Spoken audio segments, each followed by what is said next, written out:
today I want to talk about, within the context of faith and religion, the role of rules. The role of rules. Because in every religion, there are these pesky rules. And in every religion, there is a rule maker. And guess what? It never gets to be us, does it?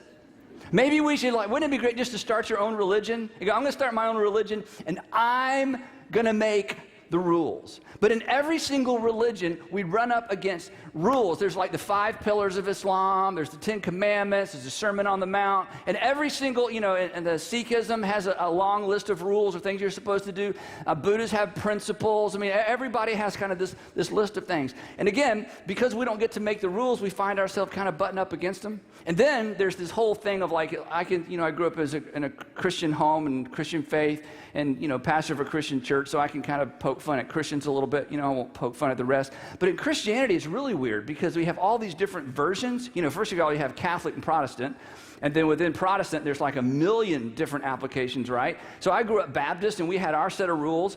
The Presbyterians had their set of rules. The Methodist, we didn't think they had enough rules, honestly, as the Baptists, because they just had a little bit too much fun.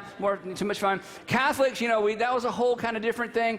But everybody, there was enough guilt for all of us, right? There was enough shame to go around for all of us. There was enough being judged, where sometimes you did well, sometimes you didn't do so well. But the question I want to ask today is, what's with all the rules? I mean, why is that such a part of religion? And it's what we bump up against. And let's be honest, don't raise your hand. It's what we rebel against. It's part of why you left, the faith of your foundational faith. It's why you decided not to go back to temple or go back to church, or you kind of got fed up with the mosque or whatever it is you walked away from. Part of it was just the rules that were just so onerous, and it just didn't seem to work with the real world. So what I want to talk about today in a general way is, what's the relationship between rules and religion? And specifically, is there a relationship, or is there sort of a starting point in our understanding between rules and a God who we believe somehow cares about us, created the world, and loves us? So let's begin with this premise, and maybe this is something you haven't thought about before.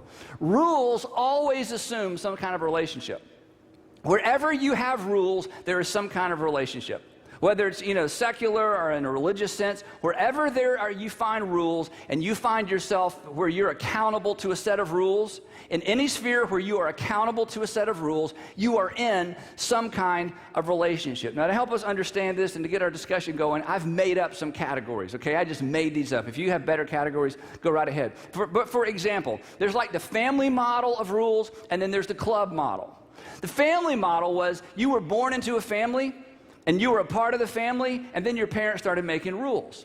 They didn't make rules to make you a part of the family. You were already part of the family, and they established rules. They established rules when you were a kid, then when you were in middle school, then in high school, and then eventually you outgrew the family and you outgrew the rules, and you're still part of the family, but you don't have to obey the rules. But when you were a kid growing up, you had rules not to become part of the family, but because you were part of the family. And so your parent set rules for you. Now, the interesting thing about the whole parent rule is this. Parents only set rules for their own kids. Now, we have all met kids from other families that we would like to set rules for, right? If you ever wanted to put your neighbor's kids on restriction, like, as long as we live here, you're not allowed out of your home. Once we move, then you're off restriction, right? You've never called your neighbors and said, "Hey, I want to talk to your daughter. Have you finished your homework? What are you still doing up? Okay, turn off the television." Why? They're not your kids. So this is really important. In the family sense of the word, rules are for members of the family. The rules don't make you part of the family. The rules are because you are part of the family. And the parental units, father, mother, whoever, or grandparents, they set rules for their own kids or for their own grandkids. Now, the second model is the club model. In this model, you agree to keep a certain number of rules, or agree to keep some rules in order to get in or to begin the relationship. So when you join a club, they give you a contract, you read it, and if you agree, you sign. And once you sign, and once you agree to keep these rules, you're in. And if you break the rules, you're what? You're out. Yeah, first row. You guys always have the answers down here. That's awesome. Yeah. Now, this could also be like the employee model, like when you go to work for a company and they say, here's how we do it here, and here's what we expect of you, and here's your job description. And so you may sign some sort of contract, but you agree. And once you agree to the rules, that's how you get in. Works for fraternities and sororities, and the list goes on and on and on, but it's different. In this model, you get the rules after the relationship is established. In this model, you actually get the rules in order to establish the relationship. Now, just for fun, because this gets confusing, I've created this third category. This is called the neighborhood association model. Now, in the neighborhood association model, you don't always know where you stand, okay? You're free to buy the house and get in, and as long as you obey the neighborhood covenants, everybody's fine. But then if you kind of get squirrely or, you didn't pay attention, then you start getting nasty notes in your mailbox. You ever get this? And it's kind of like, if you don't get that above ground pool out of your front yard, we're going to, put a fence around your yard and take that trampoline while you're with you, And so with the neighborhood association model, you kind of in, you're kind of out. If you behave, you're in. They can't actually make you move. They can't throw you out of the neighborhood, but they can treat you in such a way that you wish you lived somewhere else. So these are just kind of the models. Now, the point of all this is wherever there are rules and wherever you're accountable to a set of rules, you are in a relationship of some sort. These two things go together. Now, if you take these kind of crazy ideas and then you transpose it onto religious belief or religious system, you can see why this is so confusing. Because which one is it? Is it you're in with God and no matter what you do, you're in, but you have rules to live by? Or is it, hey, if you behave, you get in and you got to keep behaving or I'm going to kick you out? Or is it, well, you're in because, you're a human being, like all human beings are in, but every once in a while you're going to get a note in your mailbox and I can't actually kick you out. I can just treat you really bad until you change your life and I'm going to guilt you to death and shame you to death.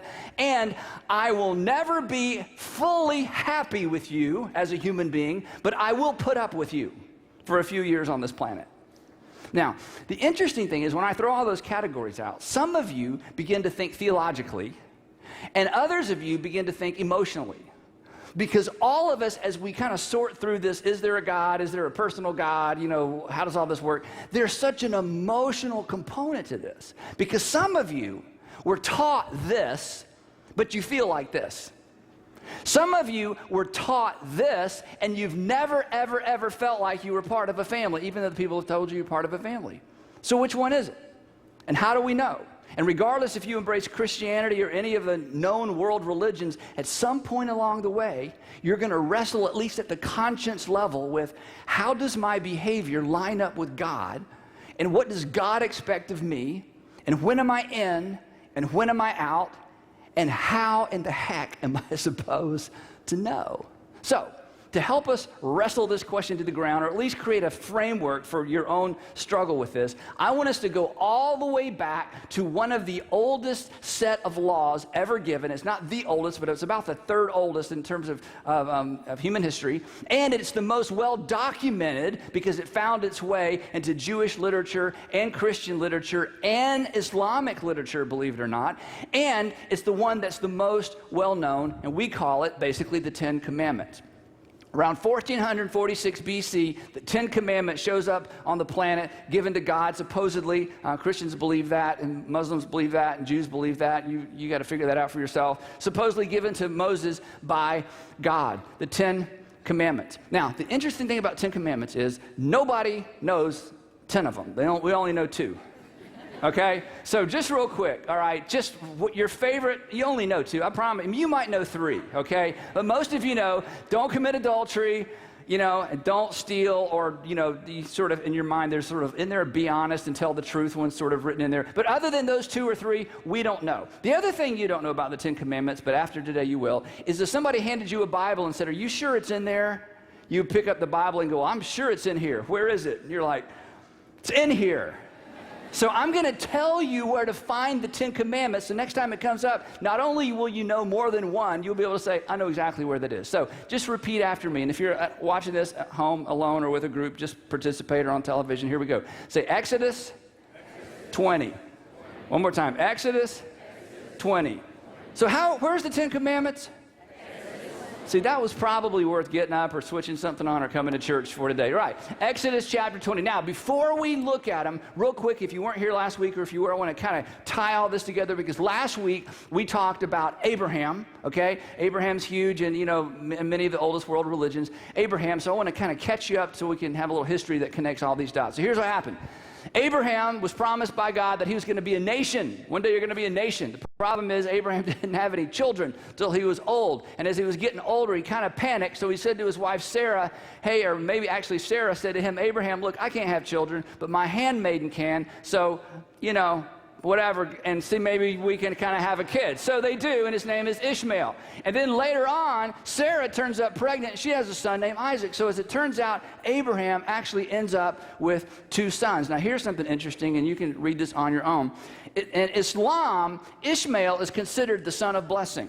In Judaism and in Christianity, Isaac is considered the son of blessing. So these two world religions go 2 different directions. But most of what we know in terms of Ishmael being the son of blessing actually was taught about 600 and something years after Jesus by the prophet Muhammad, who came along and kind of brought all this knowledge together and sort of wove this narrative that connected the Arab nations back to Ishmael, back to Abraham. So it's a little bit of little religious history for you there. Isaac had a son named Jacob. Jacob had 12 sons that eventually became the 12 tribes of Israel. A little history for you. One of these sons was named Joseph. His brothers did not like him because he had a coat of many colors, and so they put him in a pit. He ended up in Egypt, and he ended up becoming the prime minister of Egypt. There was a famine in the land. He sent email to all of his sons and all his brothers and all their families, said there's plenty of food in Egypt. Come to Egypt. They all go to Egypt, and so all of Abraham's grandchildren, great-great-great-grandchildren all end up in Egypt, and this family becomes a nation in Egypt, and they're multiplying like rabbits. And the people come to Pharaoh and said, hey, if we don't do something about these Hebrews, there's going to be more Hebrews than Egyptians. So they enslaved them. And so for 400 years, 400 years, this family becomes a nation, but they are a slave nation. Generation after generation after generation, all they know is slavery. And when they would get together and have Bible stories or religious stories, they would tell stories about Father Abraham. Children, a long, long time ago, there was a man named Abraham, and God promised Abraham that one day his family would be a nation. Yes, you in the back. So we're that nation? Yes. We're slaves. It didn't work out well for us. Oh, don't worry, because God promised Abraham that the whole world would be blessed through us. Yes, you in the back. We're slaves. I know. Quit asking those pesky, Sunday school questions. Okay, I know it doesn't really match up with the real world, So once again, there was this conflict of here's what we're supposed to believe and here's current reality. So for 400 years, there's all these kind of mythical stories about Abraham, and he had a son and a dream and all this stuff about Joseph, but it was so long ago. And none of this stuff's ever going to come true. You're just telling us those stories so we'll have faith and believe and won't give up hope. And then, out of the blue, one day, a man shows up named Moses. And he goes to Pharaoh, and let's just all say it together. And he says, let my people go. That's right. Let my people go. Let my people go. And Pharaoh says, no, I'm not going to let your people go. And Moses says, well, watch this. And all of a sudden, nature completely freaks out. I mean, it's like locusts and boils and ticks and frogs and water pollution. It just goes on and on and on. And the next thing you know, Egypt's whole economy is wrecked. And then Moses is like, let my people go. You gotta let my people go. So eventually, if you know the story, Moses leads the nation of Israel away from Egypt. Now, this is just a little interesting fun fact. Did you know the name Moses appears more in the Quran than any other name? That's from my research. You can research it for yourself. That the name Moses shows up in the Quran. So this whole thing about Moses and leading his people, this isn't just a Jewish thing or a Christian thing. This is history. So anyway, Moses leads the people out, and about 3 weeks later, they end up at Mount Sinai. And now Moses goes up to get God's law. Because remember, this is important. All they know is slavery. They have a little civil society, but it kind of happens within the context of Egyptian slavery. They don't know their God. They're just slaves. They think like slaves. For generations, they've just been slaves, no freedom. So they go to Mount Sinai, and according to the story, Moses goes up on the mountain, and God gives this nation their first set of laws. And part of it is the 10 Commandments, and you can find those in That's right, Exodus chapter 20. See how smart you are. So, now, what I want to read for you, we're going to read together, is the prelude or the beginning or the introduction to the 10 Commandments. And in these two verses, we get a major clue or an insight as to how religion and God and rules and law all fit together. Here's how it begins. And God spoke all these words to Moses, and here's what he says, and to the nation. I am the Lord your God. Really? Yep, I'm the Lord your God. Well, that would make us your people. Yep. Well, how did that happen? When did that happen? I mean, we haven't even done anything. We've been in slavery for 400 years, and you drag us out through all these miracles, and now suddenly you're our God, and we're your people. How did that happen? I mean, we haven't even done anything. Like magically, we're just like your people? I mean, and he goes on. Who brought you out of Egypt and out of the land of slavery? That I'm the Lord your God, and this is huge, okay, as we kind of piece all this together. I'm the Lord your God who has done something for you, and you have done nothing for me. I'm the Lord your God who sent a deliverer in your darkest time when you had given up hope. When Abraham is a fairy tale, you tell your children so they won't lose hope. When nobody expected it. I sent a deliverer into Egypt, and I dragged you out of Egypt, and I am the Lord your God who delivered you out of Egypt. I have done something miraculous and spectacular for you, and you haven't done a thing for me. Well, you're right, because we don't even know what to do. We don't even know what the rules are. We don't even know if we've broken the rules or kept the rules. I mean, we don't even have any rules yet. This is if God said, I know. Before I give you the rules, I just want you to know, you're mine. And I'm yours. And let's establish that before we start talking about the rules. A really interesting thing happened in Egypt. After the plagues, and you can read all about that, in the book of Exodus and all these things, it's just amazing what happens. And at the end, when the Egyptian economy is decimated, I mean, Pharaoh is finally like, okay, well, I don't know. Finally, the most interesting thing happens. God, through the prophet Moses, speaks to the Jewish people. And he says, God has one thing he wants you to do. This is no 10 Commandments, no law, nothing. There's something God wants you to do. What is that? And Moses, on behalf of God, would say to the nation while they were still in Egypt, he would say, God wants you to trust him. God's message for you is simply this: trust me. And tonight, before you go to bed, I want you to slaughter a lamb or a sheep, which they did all the time. And I want you to have a meal, which they did all the time. But I want you to take the blood of this lamb, and I want you to put it over your door and down the sides of your door. Why would we do that? God says, trust me. But what difference is it? God says, trust. But that's not going to make any difference. God says, trust me. And so that night, the majority of the Jewish people had a special meal, and they slaughtered a sheep, and they took the blood of that sheep, and they put it over their doors, and they put it down the sides of their doors. And then they packed everything they had because they were told the next day they would be leaving. Really? We've been here for 400 years and we're leaving tomorrow? Trust me, God would say. And that night, the angel of death went into all the land of Egypt, and it passed over every household where the blood was over the door. And the next morning, Pharaoh said, go and take everything you own and take anything we own. Just go. And from that moment on, the Jewish people would celebrate the festival of Passover to remember not the 10 Commandments, not the law of God, to remember this night when God whispered to the nation, I just want you to trust me. And in trusting me, you will find your deliverance from slavery in Egypt.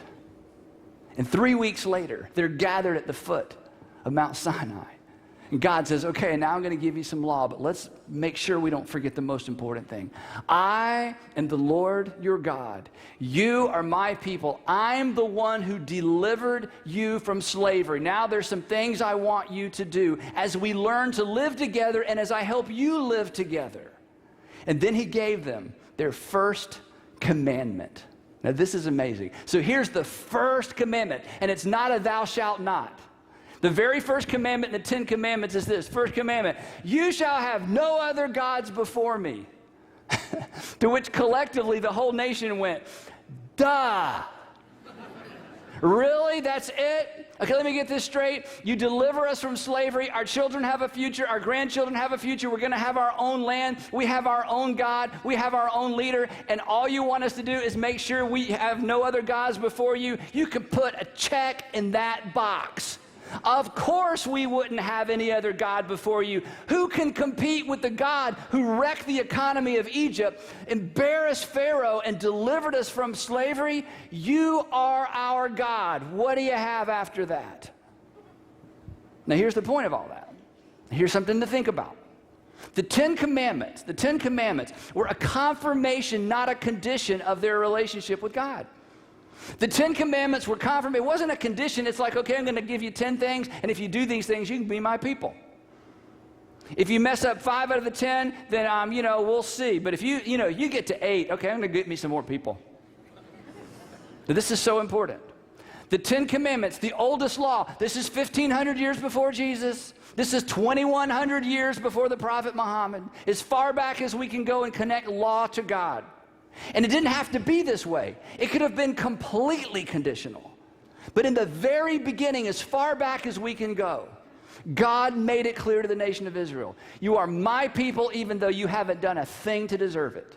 And now that we've established the relationship, I want to teach you how to live together and how to live under my authority. So let's begin with the basic.